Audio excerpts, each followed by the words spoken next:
Welcome to the BOGART Effect, a wealthy wisdom podcast. The following BOGART Effect podcast is intended for general information purposes only. The information discussed is no substitute for personalized investment advice from BOGART or another investment professional. Please see important disclosure information at the end of the presentation.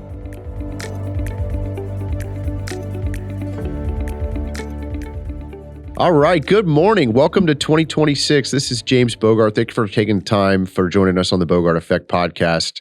I have the pleasure of Daniel Evans joining me today, and we're going to be talking about strategic outlook for 2026.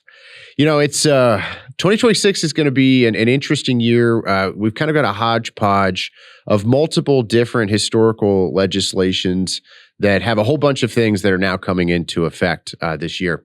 But we've got the legacy 2017 Tax Reform and Jobs Act. A lot of that was updated with the One Big Beautiful Bill. There's some new language that's coming in there.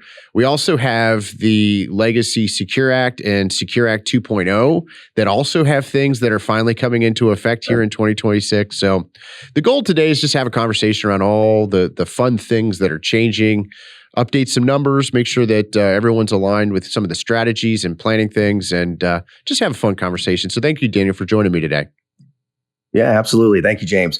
I'd be remiss if I didn't, mention or, kind of start off at it is when we look at a, strategic planning for 2026, right? I mean, to me, that starts with the financial plan, right? Always. And I liken it to a health check, an annual look at, where I've come, what is my progress towards my, long-term goals. We've been in a bull market for the last 3 years. How has that impacted my financial picture? One, for the long term, but specifically, what can we anticipate, for the year coming? As you mentioned, there's a lot of tax changes, some changes to the gifting, state updates. And we'll go through those numbers, but really want to, make the plan the focus of it, right? And how this is all intertwined with it. And I think those limits, come into, how I anticipate expenses or funding for the year, right? Right off the bat, we mentioned it, we've been in a bull market for the last 3 years. I mean, it's been a pretty good run here, right? What's my progress? Is there a change to a risk tolerance there? Do I anticipate any expenses within the year? Do I go ahead and raise that cash now and in preparation for those expenses for the years? And ultimately, what's the tax implication of it, right? Yep. I do think that it's, this is part of the beginning of the year. 2026 year is an excellent time to do it and continuing throughout the journey of our financial plan and retirement planning. I loved your comment about just kind of like a doctor check-in, because you're absolutely right. I do believe that whenever we're setting the stage for new year, new laws, new changes, we want to make sure that we remove emotion from this process as best we possibly can. And integration of your financial plan is unquestionably the best way of doing it. To kind of steal your thunder, if you have expenses that are coming up this year, yes, it's time to raise some cash and de-risk. Who knows what the markets are going to do in 2026? But I'm a big believer in what I call the bucket approach. Anytime you've got line of sight for an outlay, capital outlay, whether it's car, house, college, wedding, whatever it is, there's no reason to take on long-term market-related risk for something that we know is coming in the short term.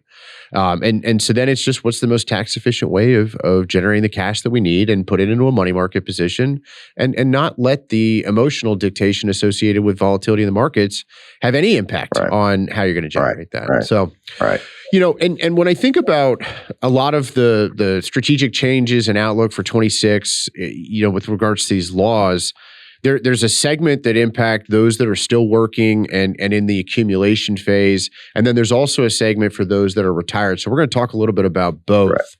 But the biggest part of the One Big Beautiful Bill is it made the Legacy 2017 Tax Reforms Act all of those individual reforms, they brought them all back and extended them permanently. Because prior to the One Big Beautiful Bill, at the end of 2025, we were going to go back to what the tax rates were in 2017 or before. Correct. So now we have the clarity, or we had the clarity of these tax rates, but what they were in for the previous 8 years, they're now set in stone, and they're all indexing up. For example, you want to talk about what the tax rates are now for 26?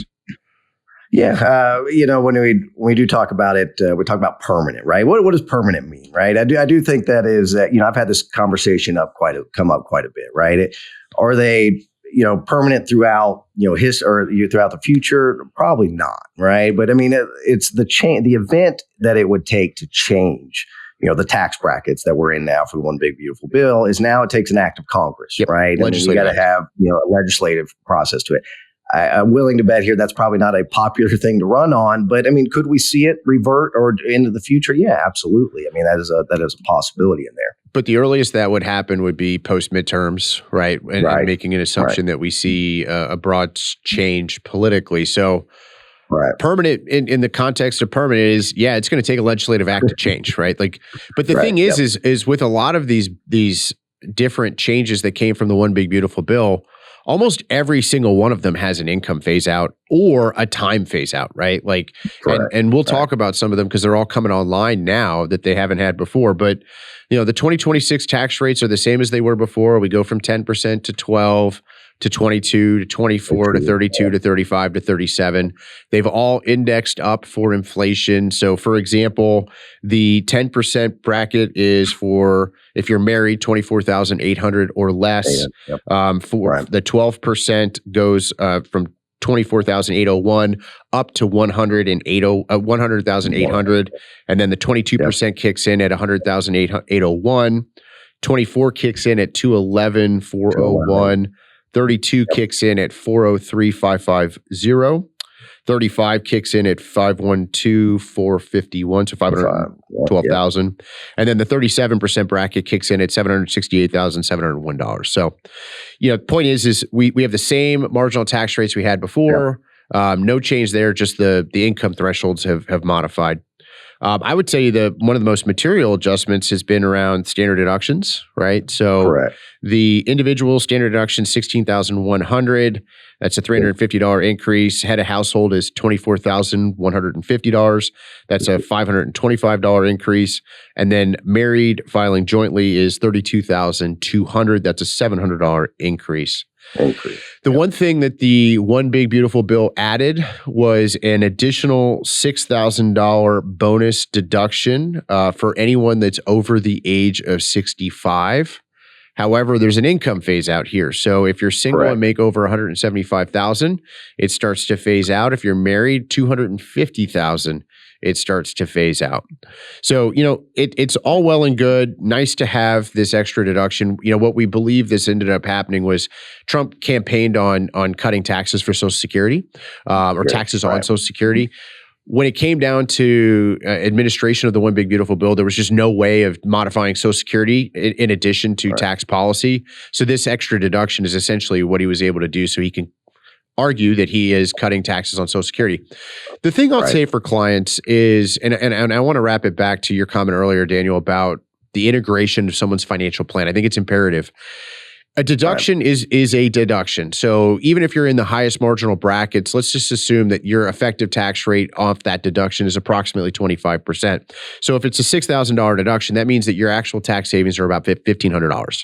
And we're only talking about this extra deduction from 2026 through 2029. So that's 4 years. That's $6,000 of lifetime tax savings. And I know I'm overly simplifying this example, but if you're in the situation where your long-term effective tax rates are going to be significantly higher than that, I personally don't want to give up the ability to do additional tax optimization and tax management work on a long-term situation in order to only save $1,500 a year, roughly $6,000 in the short term. The tax delta is going to be so much larger by foregoing doing some of that additional marginal uplift on that tax management and tax optimization work that I think it's extremely important to make sure that we're integrating it into the long-term financial plan, right?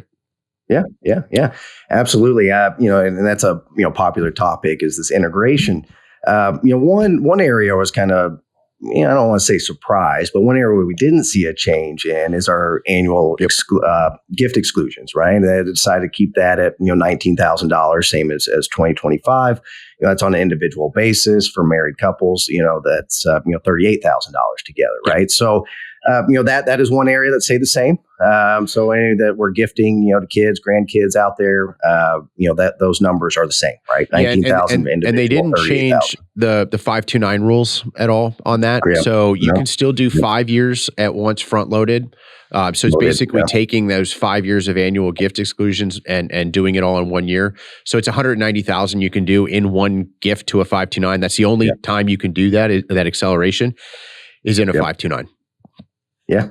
One other increase that we saw in there was the estate tax. Right, that was a big increase. There's a lot of leading up before that. It was, hey, depending on election, which direction do we go on that? That seems to be a piece that is used politically in there. But It was nice to see that that estate tax was bumped up to $15 million per individual, and that's $30 million, per couple and in there. So the reason this carries significance is because prior to the One Big Beautiful Bill, that estate tax threshold was going to go from, it was 13.99 in 2025 back down to 5 million indexed up. So a tremendous amount of uncertainty there. Now we have clarity. The floor is 15 million, and they also clarified that they're indexing that up for inflation going forward. So again, we talk about permanent. It's going to take a legislative act to move that back down, right? So that does carry some significance, especially from a planning perspective. We've had some major changes in the 401k side, and this is kind of a culmination of all of these different bills, different things that have changed all at once. Talk to me a little bit about some of the new 2024 laws there. 2026 laws there. Right. Well, what sticks out big time here is the catch-up contribution, right? So eligible employees, for 401ks, you're over age 50, you're eligible for a catch-up contribution, right? And the rules have changed around that. So now, if we are a higher earner or we make over, I believe it's $145,000 in there, our catch-up contributions now have to be on a after-tax basis, right? So, meaning, how does that impact me, right? One, the contribution no longer would lower your taxable income as if you were making it on a pre-tax basis. So now we don't get that, that tax shielding benefit from there. But on the flip side is now I have, after-tax assets, hopefully having a Roth component that now I get, tax-free growth. And then, once I'm into retirement or later in life, I've fulfilled the Roth rules, meaning it's been in existence for 5 years. I'm over age 59 and a half. Now I get to realize that benefit of a tax-free withdrawal on any gains within there. Bingo. Yeah. And so this is substantive because it's not only, as you mentioned, bringing down taxable income, but now it's essentially forcing, and this is married filing jointly making over $145,000, it's forcing those contributions to have to go in to a Roth 401k. By the way, this was a part of the legacy the Secure Act 2.0 at the end of 2019. It's just now coming into effect here in 2026. It's been delayed multiple times. So in terms of thresholds, now we know that we can put $24,500 into the 401k or 403b, 457 if you're under the age of 50. Once you turn 50, you get to do this additional catch-up contribution, and depending upon what your income level is, will dictate whether it goes pre-tax versus Roth 401k. That number is $8,000. Correct. Now, there's also another new rule that comes into effect for anybody whose ages 60 to 63 with regards to their catch-up. They get to do the greater of 10,000 or 150% of what that catch-up is. So, so basically it's $3,500 to $4,000, right? So again, from the individuals who are the ages of 60 to 63, you now get to do between $11,500 and $12,000 a year. Again, this gets complicated. We need a flow chart for all of that stuff. And then as soon as you turn the age of 64, it reverts back to the 8. Right. And then depending upon what your taxable income is for the year, it may or may not be pre-tax versus Roth, right? So this is a fantastic example. Coming back, we keep talking about belaboring this point about integration, but we need to have a conversation about how we're saving, where to saving, in particularly if you're retired and then coming back to work, right? And what your income level is, because it may or may not make sense to be saving in certain certain categories, just because of your overall financial picture and guidance or targeting. Right. Again, to kind of hammer on the point of the, the positive, side of this, getting money into a Roth is a beautiful thing, right? I mean, what's limiting to it is the income level. So this is just another avenue to help build up, that Roth component as we look at an allocation across, your entire portfolio. Right. And, again, that's got the tax benefits to it as well. But then there's also the legacy component in there as well. God willing, that is further down the line for most of us. But now we start to look at a transfer of assets and what the benefit is, not only for us, but for our legacy component too. That we've got added benefit there as well. Well, and just to kind of elaborate on what you're saying is, with Roths, it's tax-free growth. So as long as you're over the age of 59 and a half and that money's been in there for over 5 years, all of the money you put in plus all of the appreciation or growth off of it is also completely tax-free. And to be more specific on what you're talking about legacy, but if your kids inherit it, they get it tax-free and then they get another 10 years of tax-free growth off of it as well. I would more simplistically state, it's kind of just a math equation at the end of the day when we talk about how to save and where to save. Because when you're in the accumulation mode and you're in relatively low tax brackets from where you're going to be in the future, it makes a ton of sense to load up on Roths, right? This is a conversation we have with a lot of our clients' children, because the hope is that they're going to make more money and that their tax brackets are going to move up. But while they're in that early on phase and in a relatively lower tax environment, well, it makes a lot of sense to start loading up on the Roth. But as soon as they start breaking into the 22 or 24% bracket, it might not make as much sense. Now, on the flip side here, what we're talking about with these new tax rules is that it's forcing anybody who makes over 145 to put the catch-ups into Roth. Right. And, I'm not going to say don't save. I absolutely am not saying that. But it's just going to change the math, because you might be fortunate enough to be in the 37% bracket. And the marginal benefit associated with that tax deduction is not the same as what it was before. However, to your point, we're putting money in on a Roth on a tax-free basis. If you're fortunate enough to be in that higher tax bracket, odds are you're saving, right? So it's one where we're putting it in a very tax-efficient environment from a savings perspective, and it really empowers that tax-free growth going forward, right? Yeah. So to touch on the point when we talk about putting money into a Roth, let's just say a direct contribution, right? So it's important to know these numbers as well. And you made the point, and this is to all of our younger relationships, clients, kids, out there, that if we can front load into those Roths earlier in our career, that just makes everything that much better. 100% we should be doing that. You look at a direct contribution at a single rate. That's, you start phasing out at about $150,000 income, right? For a married filing jointly couple, it's $242,000. Yeah. So sorry, Daniel, I want to interrupt just to clarify this. We are now talking about saving outside of the 401k, right? This is doing a contribution straight into a Roth IRA. Yeah. Yes. Yeah. And so the point that you're making is the income level you have will impact your ability or eligibility to do that. Right. Right. And so the conversation there is save, and I believe it's $7,500 if you're under the age of 50. Is that right? Yes. And then catch up for 2026 is now $1,100 if you're over the $1,100. Yeah. So $8,600 if you're over the age of 50. And correct. Anyone who's listened to my podcast or any of the presentations I've done, I love my horrible joke, but the financial advisor in us is going to have you save every dollar you make, leave nothing left to live. We'll have you work till you're 80, you die at 81. The plan's going to work great. The point with that joke, it's a terrible joke, but the point there is that the more you save, the better off your financial plan's going to be. And obviously the longer you work, the better off your financial plan's going to be. We're going to find ways to save as much money as we possibly can. And part of the guidance that we're going to give is what is the most tax efficient or long-term legacy beneficial way of saving and accumulating wealth.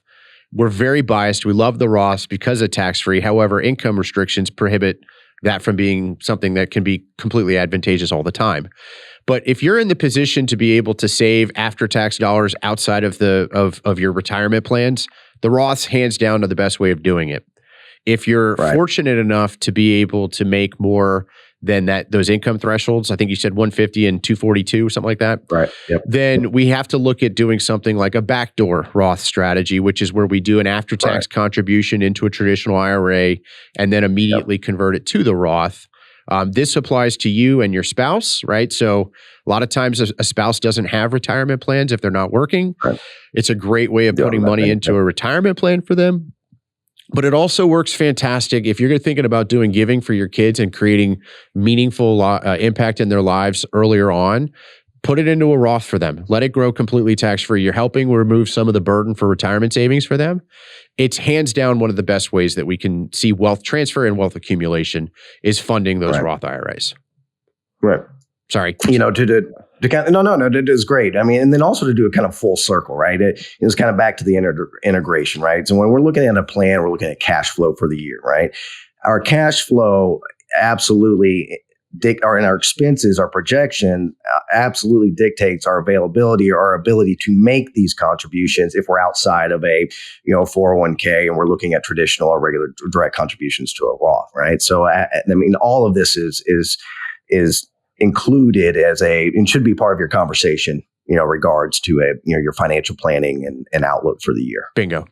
So I think we've talked about pretty much all the main retirement plan changes that are happening. Just to kind of emphasize, this is really predominantly centered around the catch-up contributions. If you're under the age of 50, most of the changes are not going to impact you. You can put $24,500 in. It can be pre-tax. It can be Roth. That's your choice. Let your financial advisor help you with that number. If you're over the age of 50 and now you can start doing catch-up, then it's a conversation of what is your income level, and that's going to dictate, is it Roth or pre-tax? And that's one where I would tell you, let your financial advisor also help with how we're saving and where we're saving there. In terms of changes post-retirement, we talked a little bit about the standard deduction, the extra standard deduction for those 65. I'm just going to emphasize the point I made earlier there. Don't let a deduction drive long-term strategy. I think the marginal savings off of that deduction is relatively de minimis compared to some of the implications in the future. And a lot of that's driven by required minimum distributions.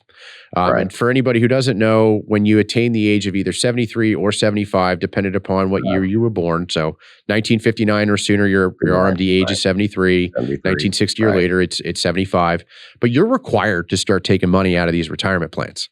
And so for a lot of our households that are fortunate enough to have large pre-tax accounts, IRAs, 401ks, pension, lump sum options, et cetera. Well, they then will have a material implication associated with when they turn that required minimum distribution age, where they're forced to start taking a percentage of the funds out. And that's where this tax planning work is so important early on. And again, it comes back to this whole point around integration with the plan as we're looking at 2026 and beyond. Yeah. And when we talk about required, it's we're penalized if we don't take it, right? So it is, to the sense of it, it is required that we meet those standards set by the IRS. Yeah, and that's another change that happened with the Secure Act, but it moved. The penalty on not taking a required minimum distribution used to be 50%. Now it's 25%, but that's still a heavy number. 25% penalty plus the tax on the required amount that you have to take out. So RMD planning is something that I also like to do this early on in the year for any of our clients that are now of those age. We'll look and see how are your cash flows. Are they going to satisfy the RMD? If they're not, then we need to have a conversation around optimization timing around that. If we're going to look at doing things called qualified charitable distributions, that's another thing that got added in and clarified with the Secure Act. So that's not necessarily new for 2026, but you can do, if you're over the age of 70 and a half, you can do a charitable distribution directly from a retirement plan of IRAs or any other type of retirement plan to the charity. It's called a qualified charitable distribution. I believe the number is $105,000 for 2026. Don't quote me on the number. I think that's right. But directly to, and that will satisfy part of the required minimum distribution. And that's actually husband and wife. So that's a nice little nuance. If you're feeling very philanthropic and you want to get rid of it, that's a way of doing it. Right. I mean, that kind of tails into other things around Roth conversions and other strategies and things that we, other topics that we, go into depth with there. I'm gonna shift gears on us a little bit, right? I mean, we've talked about, from a planning perspective, tax changes, income changes, contributions limits in there. But when I also, something comes up quite a bit when I'm meeting with clients and relationships about, planning for the year, right? One thing that, I think we've all have experienced some pain around it is insurance and the cost and the premiums of insurance going up, right?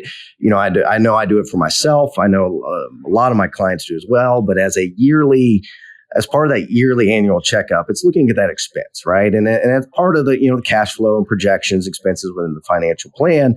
But with the rate and the increase in those premiums, we shop that every year, right? I mean, we're and it's being more just seeing what the competitive market is out there. Well, and this is home, this is auto, this is liability, right?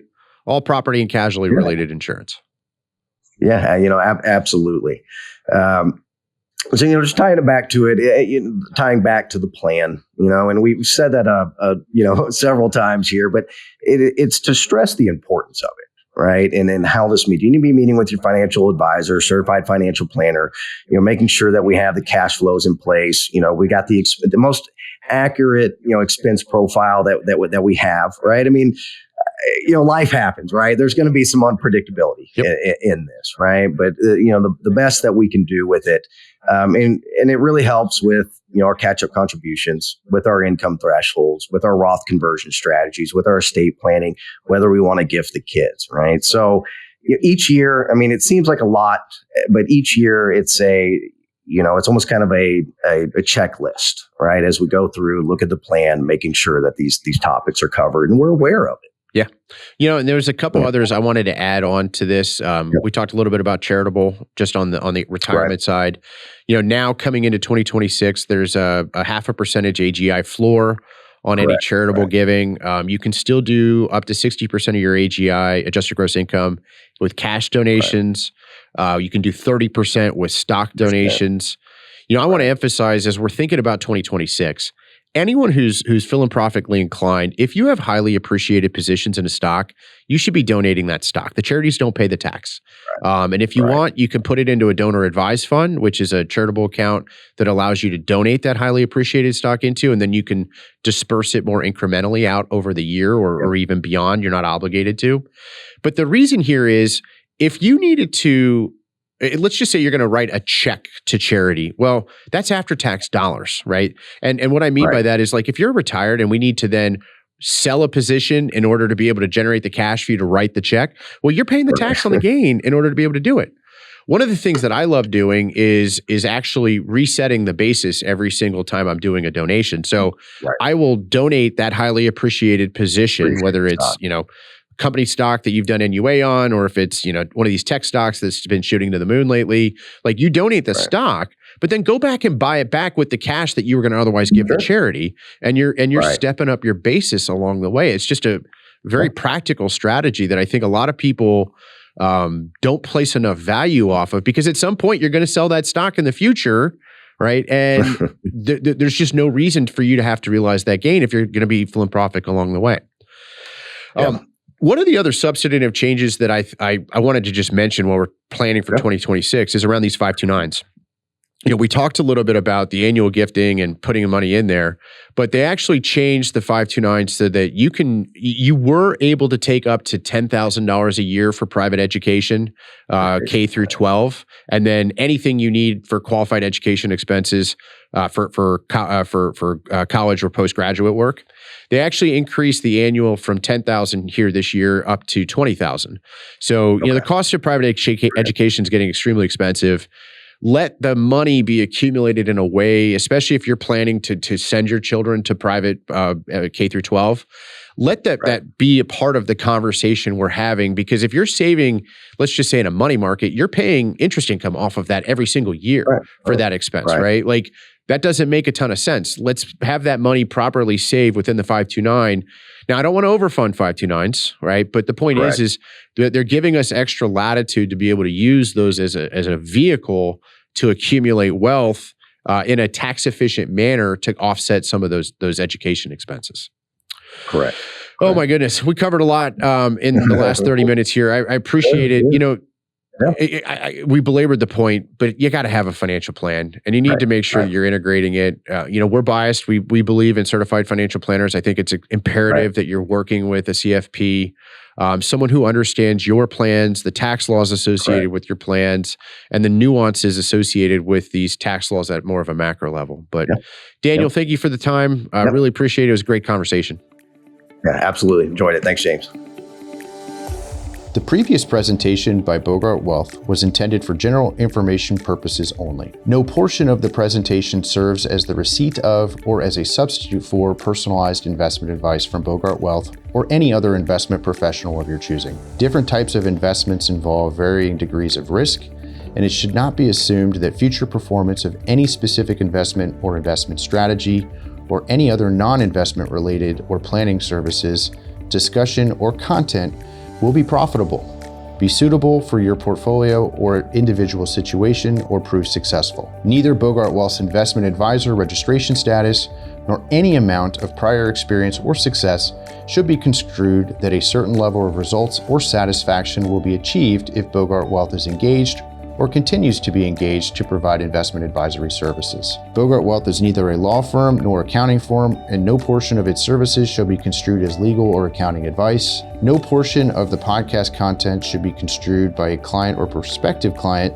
as a guarantee that he or she will experience a certain level of results if Bogart Wealth is engaged or continues to be engaged to provide investment advisory services. Copies of Bogart Wealth's current written disclosure brochure and Form CRS discussing our advisory services and fees are available upon request or at www.bogartwealth.com.